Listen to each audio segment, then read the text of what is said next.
स्वागत है आप सभी का आपका अपना प्यारा सा यूट्यूब चैनल टॉपर्स वे पे।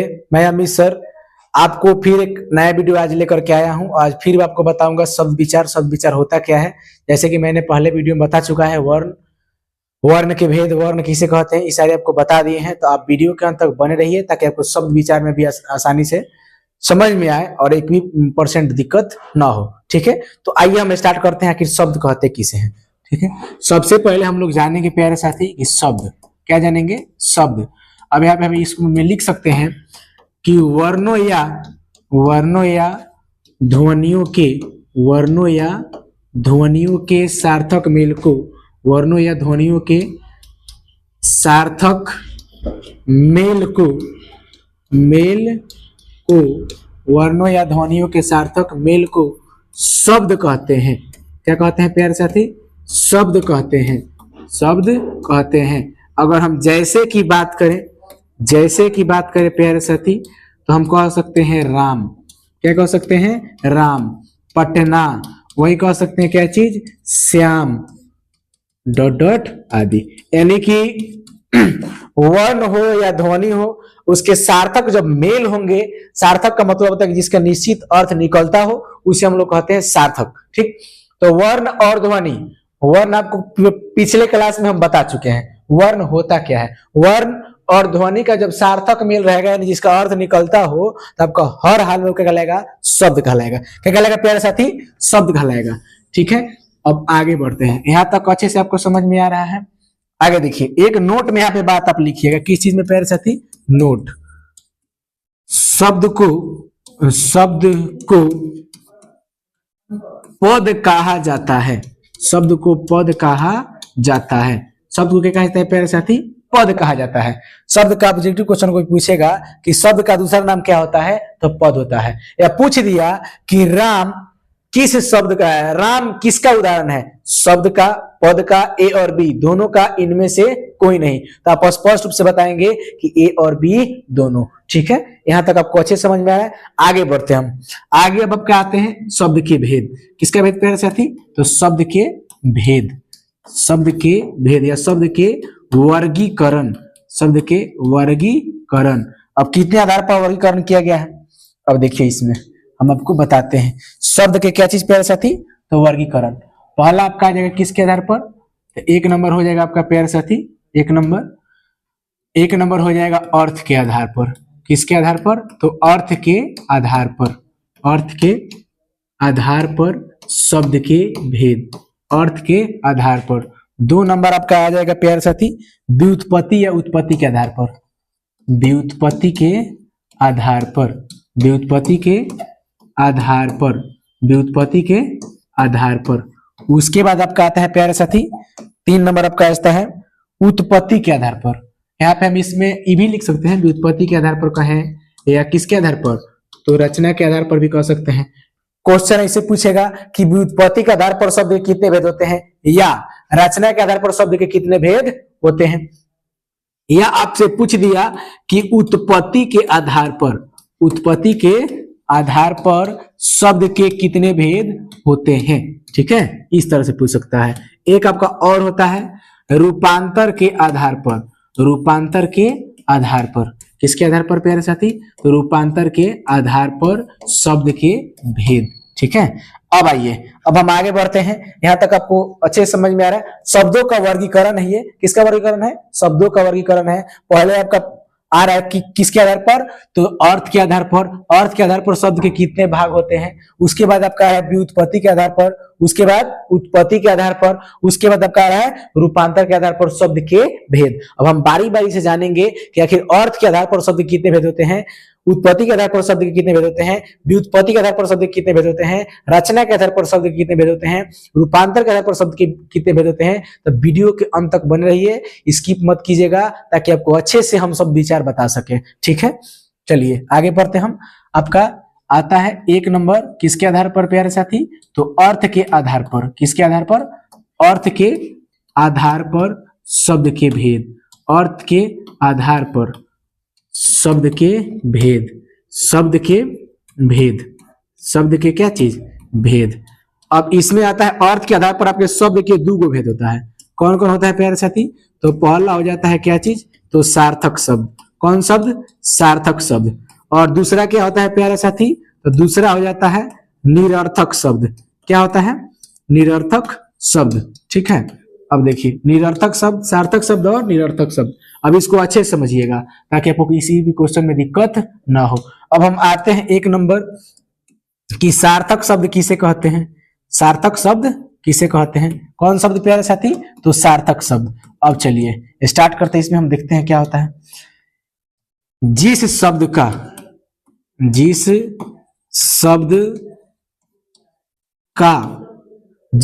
का निश्चित, जिस शब्द का क्या चीज? निश्चित अर्थ निकलता है, जिस शब्द का निश्चित अर्थ निकलता है उसे सार्थक शब्द कहते हैं। क्या कहते हैं प्यारे साथी? तो सार्थक शब्द कहते हैं। अब देखिए यहाँ पे हम लिखवाएं कि जिस शब्द का निश्चित अर्थ निकलता है उसे सार्थक शब्द कहते हैं।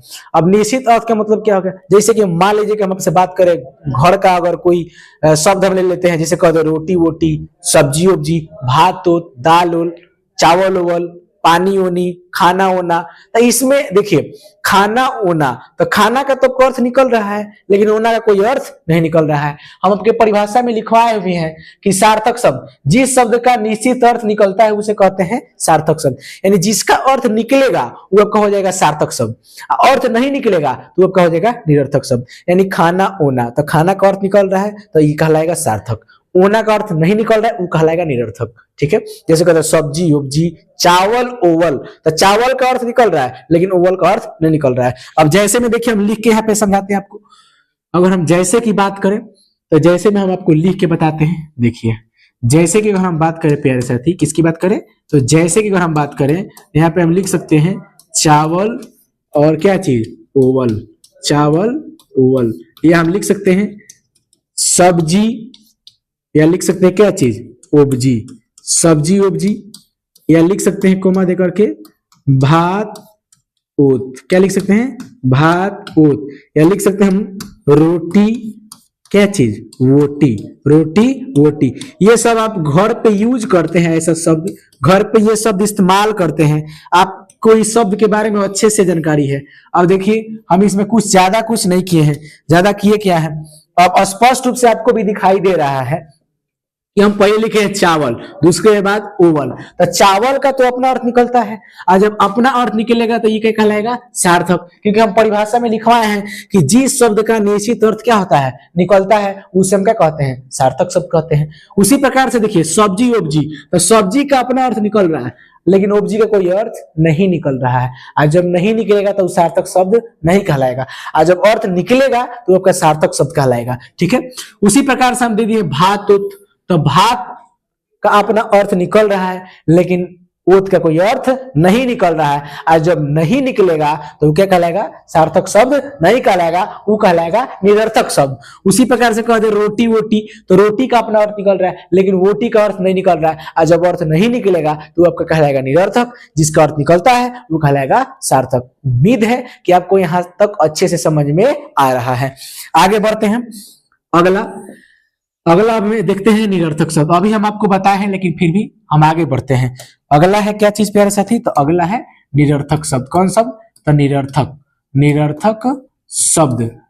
क्या चीज प्यारे साथी? तो निरर्थक शब्द। अब देखिए निरर्थक शब्द में क्या होता है, तो हम इसमें लिख सकते हैं कि जिस शब्द का निश्चित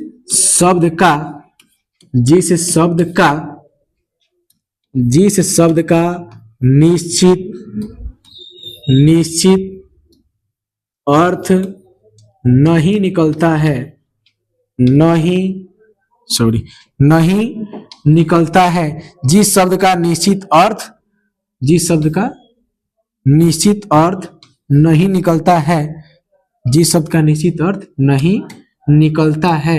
निकलता है उसे निरर्थक शब्द कहते हैं। निरर्थक शब्द कहते हैं, निरर्थक शब्द कहते हैं।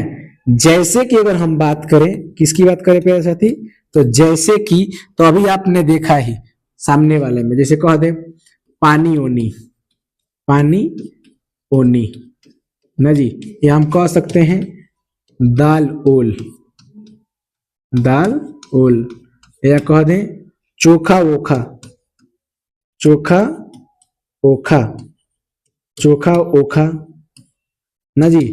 अगर हम इस प्रकार के शब्द लेते हैं तो देखिए आप स्पष्ट रूप से यहाँ पे देख पा रहे हैं, हम परिभाषा में लिखवाए हैं कि जिस शब्द का निश्चित अर्थ नहीं निकलता है उसे कहते हैं निरर्थक शब्द।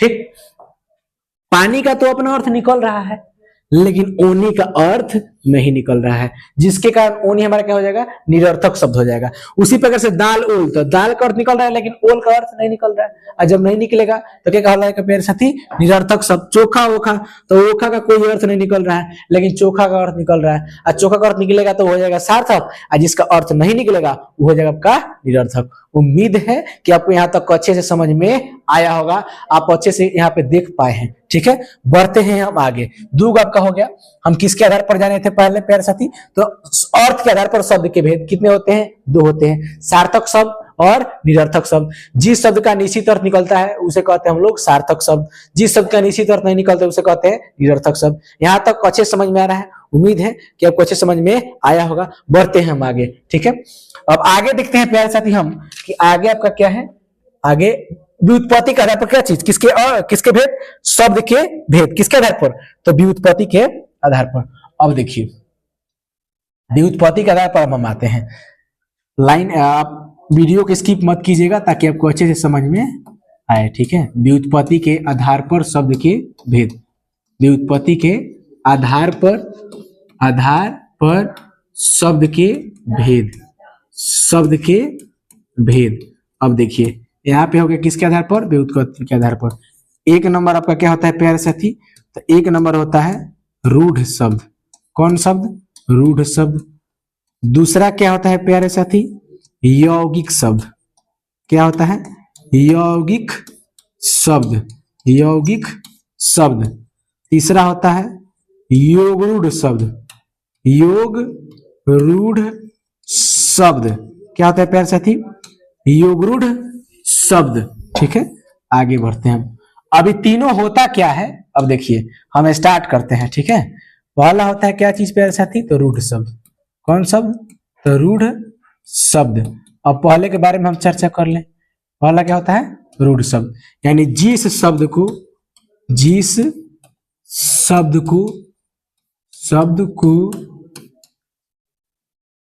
खंड या टुकड़ा करने पर, खंड या टुकड़ा करने पर, खंड या टुकड़ा करने पर निश्चित अर्थ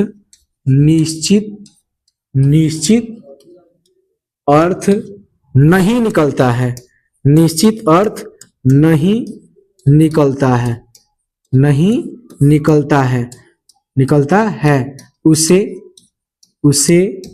रूढ़ शब्द, रूढ़ शब्द, रूढ़ शब्द। अब देखिए रूढ़ शब्द कहते हैं, रूढ़ शब्द कहते हैं।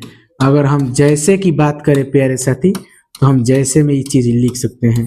क्या, तो देखिए हम आपको जैसे में दिखा रहे हैं, रूढ़ शब्द कहते हैं। उधर इसको हम कर दिए, थोड़ा जगह यहाँ पे कम था। अब देखिए रूढ़ शब्द जैसे कि अगर हम बात करें प्यारे साथी, हम इसमें परिभाषा में लिखवाए हैं कि क्या लिखवाए हैं, जिस शब्द को खंड या टुकड़ा करने पर निश्चित अर्थ नहीं निकलता है उसे कहते हैं क्या चीज, हम रूढ़ शब्द। तो जैसे की बात करें तो मान लीजिए कि हम कर दे क्या चीज, राजा। क्या कर दिए, राजा कर दिए। अब हम बात किए हैं, परिभाषा को लिखवाए हैं कि खंड टुकड़ा करने पर, तो देखिए हम अगर खंड करते हैं तो रा हो जाएगा और जा हो जाएगा, तो ना जा का कोई अर्थ निकलेगा और ना रा का कोई अर्थ निकलेगा। और जब अर्थ नहीं निकलेगा तो कौन शब्द कहलाएगा प्यारे साथी, तो रूढ़ शब्द कहलाएगा। उसी प्रकार से अगर हम एक और एग्जांपल ले ले, हम मान लीजिए घर ले लेते हैं, तो घ आप प्लस में क्या हो जाएगा, र। ना र का कोई अर्थ निकलेगा ना घ का कोई अर्थ निकलेगा। और जब दोनों में से किसी का अर्थ नहीं निकलेगा तो वो कहलाएगा क्या चीज, तो रूढ़ शब्द। यानी हम खंड टुकड़ा करने पर यानी तोड़ने पर जब किसी चीज का अर्थ नहीं निकलता है तो उसे हम लोग कहते हैं क्या चीज, तो रूढ़ शब्द कहते हैं। क्या कहते हैं प्यारे साथी, तो रूढ़ शब्द कहते हैं। आई होप कि यहाँ तक आपको अच्छे से समझ में आ रहा है। आगे बढ़ते हैं हम। अगला क्या है प्यारे साथी, तो यौगिक शब्द है। क्या है, यौगिक शब्द। आइए आगे हम दिखाते हैं आपको यौगिक शब्द। कौन शब्द प्यारे साथी, तो यौगिक, यौगिक शब्द। कौन शब्द, यौगिक शब्द। अब देखिए यौगिक शब्द का जब बात आए तो इसमें हम लिख सकते हैं कि जिस शब्द, देखिए लिख रहे हैं हम यहाँ पे, नीचे लिख के ऊपर लिख के चलेंगे, ठीक है। जिस शब्द को खंड या टुकड़ा करने पर, को खंड या टुकड़ा करने पर निश्चित, खंड या टुकड़ा करने पर निश्चित अर्थ निकलता है, निश्चित अर्थ निकलता है, उसे यौगिक शब्द कहते हैं। उसे यौगिक शब्द कहते हैं। जैसे कि अगर हम बात करें किसके बारे में प्यारे साथी, तो यौगिक शब्द के बारे में अगर हम बात करें, यहाँ पे हम लिख दिए परिभाषा कि जिस शब्द के यहाँ इधर रखते हैं, एक साइड रहेगा, अच्छा सा रहेगा। अगर हम जैसे की बात करें तो यहाँ पे हम जैसे में ही लिख सकते हैं। किसके बारे में, जैसे में। जिस शब्द का खंड टुकड़ा करने पर निश्चित अर्थ निकलता है उसे कहते हैं यौगिक शब्द। लेकिन आपको हम लिखा है जिस शब्द का खंड टुकड़ा करने पर निश्चित अर्थ नहीं निकलता है उसे हम लोग कहते हैं रूढ़ शब्द। इसके पहले हम आपको बताएं। अब देखिए जैसे की अगर हम बात करें, जैसे में हम लिख सकते हैं विद्यालय। क्या लिख सकते हैं प्यारे साथी, तो विद्यालय लिख सकते हैं, विद्यालय। दूसरा क्या लिख सकते हैं, तो हिमालय लिख सकते हैं। क्या लिख सकते हैं, हिमालय। उसी प्रकार से अगर हम चाहें तो देवालय लिख सकते हैं, देवालय। क्या लिख सकते हैं, देवालय लिख सकते हैं, डॉट डॉट आदि। अब अगर हम बात करें इसके खंड टुकड़ा का, तो देखिए हम इसका खंड टुकड़ा कर रहे हैं, किस प्रकार से इसका अर्थ निकलेगा। अब हम जैसे कि आपको बताए कि इसके खंड टुकड़ा करने पर अर्थ निकलेगा, तो देखिए हम खंड टुकड़ा कैसे कर रहे हैं। अब यहाँ पे हम कर दिए क्या चीज, विद्या प्लस आलय, विद्या प्लस आलय। तो आलय, विद्या प्लस क्या कर दिए प्यारे साथी, आलय कर दिए। अब देखिए विद्या का अर्थ होता है क्या चीज, ज्ञान। क्या होता है प्यारे साथी, तो ज्ञान होता है। क्या होता है, ज्ञान होता है। आलय का मतलब क्या होता है, तो आलय का मतलब हो जाता है घर। यानी किसका घर, तो ज्ञान का घर। खंड टुकड़ा किए तो अर्थ निकला। उसी प्रकार से अगर हम चाह दें तो अभी हम एग्जाम्पल और लिखे हैं, एग्जाम्पल और लिखे हैं 2 नंबर। अगर हम चाहें तो 2 नंबर पे हम ये बात लिख सकते हैं, क्या चीज, तो हिमालय। तो हिम, हिम प्लस आलय, हिम प्लस आलय। तो आलय का मतलब क्या होता है आपको पता है। आलय का मतलब क्या होता है प्यारे साथी, घर। हिम का मतलब क्या होता है प्यारे साथी, तो बर्फ। यानी किसका घर, तो बर्फ का घर। यानी अर्थ निकल रहा है। हम इसका भी खंड टुकड़ा किए तो अर्थ निकला, इसका भी खंड टुकड़ा किए तो अर्थ निकला। और जब खंड टुकड़ा करने के बाद अर्थ निकलेगा तो हम कहेंगे यौगिक शब्द। यहाँ पे देखिए कि आप कैसे निकला, ठीक है।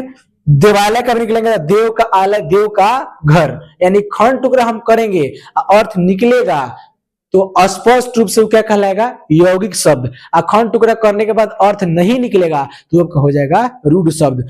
या अगर किसी शब्द का निश्चित अर्थ निकलता है तो हो जाएगा सार्थक शब्द। और किसी शब्द का निश्चित अर्थ नहीं निकलता है तो हो जाएगा निरर्थक शब्द। दोनों में बहुत बच्चे कंफ्यूज होते हैं कि सार्थक शब्द किसे कहते हैं और यौगिक शब्द किसे कहते हैं। तो स्पष्ट रूप से सुन लीजिएगा और हम एक बार और रिपीट कर रहे हैं। जिस शब्द का निश्चित अर्थ निकलता है उसे कहते हैं सार्थक शब्द। जिस शब्द को खंड या टुकड़ा करने पर, खंड या टुकड़ा करने यानी तोड़ने पर निश्चित अर्थ निकलता है उसे हम लोग कहते हैं यौगिक शब्द। ठीक है, इसी प्रकार से उसका भी है, अच्छे से ध्यान रखिएगा। हम बढ़ते हैं आगे, एक और आपका बता देते हैं 3 नंबर। 3 नंबर क्या है प्यारे साथी, तो 3 नंबर है योगरूढ़ शब्द। योगरूढ़ शब्द कौन शब्द प्यारे साथी, तो योगरूढ़ शब्द। योगरूढ़ शब्द देखिए जिस शब्द का खंड या टुकड़ा करने पर जिस शब्द का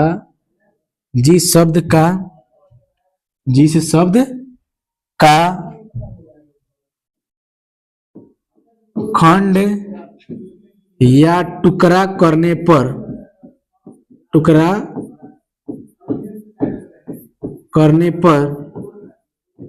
विशेष अर्थ बताए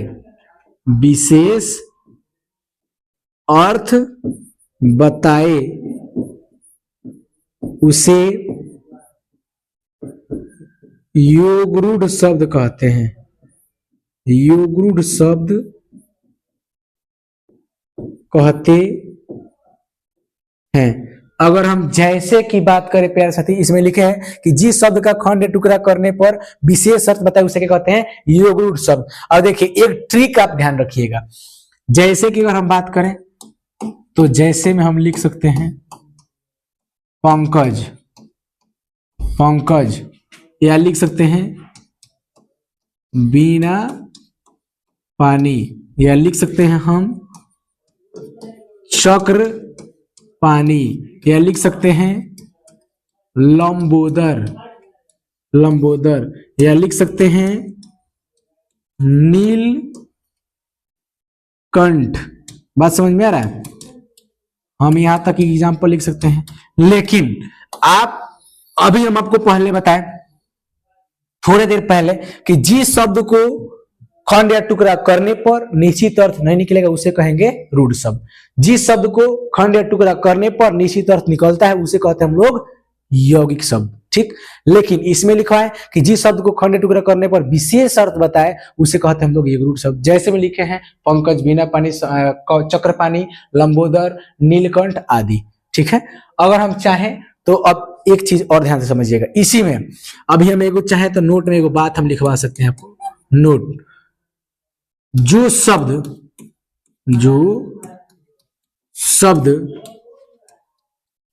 वीआईपी हो उसे योगरूढ़ शब्द कहते हैं। जो शब्द क्या हो, वीआईपी हो, उसे योगरूढ़ शब्द कहते हैं। जैसे में यही आ जाएगा। अब वीआईपी का मतलब क्या है, देखिए यहां तक आपको अच्छे समझना होगा। वीआईपी का मतलब क्या होता है तो देखिए समझिए, वीआईपी का मतलब होता है very important person. Very important person यानी कि वैसा शब्द जो दुनिया में क्या हो, एक ही हो। आज जब एक रहेगा तो हर हाल में क्या कहलाएगा, आपका योगरूढ़ शब्द कहलाएगा। अब तो आप कह सकते हैं कि पंकज तो एक नहीं होते हैं, लेकिन हम जिस पंकज की बात कर रहे हैं वो एक ही है। अगर उनके जैसा दूसरा कोई है तो दिक्कत है, लेकिन हाँ उनके जैसा दूसरा कोई नहीं होता है। हम मानते हैं कि पंकज की जैसा दूसरा व्यक्ति का नाम हो सकता है, लेकिन तो हम जिस पंकज की बात कर रहे हैं उस पंकज की जैसा दूसरा पंकज नहीं है। ठीक है, पंकज का अर्थ होता है यानी कमल। ठीक है, बिना पानी, जिनके हाथ में क्या हो, बीना हो, यानी कि हम किसकी बात कर रहे हैं, सरस्वती जी की बात कर रहे हैं। यानी कि अपने अर्थ को छोड़ रहे हैं। अब बात किसके कर रहे हैं, ये सरस्वती की बात कर रहे हैं। तो अपने अर्थ को छोड़ करके और विशेष अर्थ बताते हैं। अब विशेष अर्थ जब वीआईपी पर्सन रहेगा तो हर हाल में क्या कहलाएगा, योगरूढ़ शब्द कहलाएगा। ठीक है, उसी प्रकार से चक्र पानी, जिनके हाथ में क्या है, चक्र है, तो चक्र किनके हाथ में रहता है, तो विष्णु जी।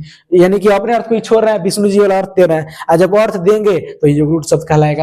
उसी प्रकार से लंबोदर, लंबा है उदर जिनका, बड़ा है जिनका पेट, उदर का मतलब पेट, पेट में बड़ा है तो गणेश जी। अपने अर्थ को छोड़ करके दूसरा अर्थ दे रहे हैं, आज जब दूसरा अर्थ देंगे तो हर हाल में प्यारे साथी वो क्या कहलाएंगे, तो योगरूढ़ शब्द कहलाएंगे।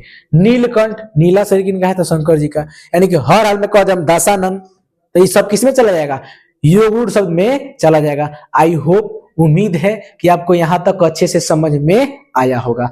इसके बाद आपका अब क्या है, तो देखिए हम इतना आपको बता दिए, लेकिन हम रेगुलर अभी आपका एक और वीडियो लेकर आएंगे। उत्पत्ति के आधार पर शब्द के भेद और रूपांतर के आधार पर शब्द के भेद। उत्पत्ति के आधार पर शब्द के 5 भेद होते हैं, तत्सम, तद्भव, देशज, विदेशज और वर्ण संकर। उसके बाद रूपांतर के आधार पर विकारी और अविकारी होता है। तो ये आपको हम अगले वीडियो में यानी शब्द विचार के पार्ट 2 वीडियो में हमको बताएंगे, अच्छे से बताएंगे, इसमें और ट्रिक बताएंगे। और सबसे ज्यादा यहीं से क्वेश्चन आता है तत्सम और तद्भव। ठीक है, तो इसको और अच्छे से पढ़िएगा, पार्ट 2 वीडियो अच्छे से पढ़िएगा, पार्ट 1 भी अच्छे से देख लीजिए।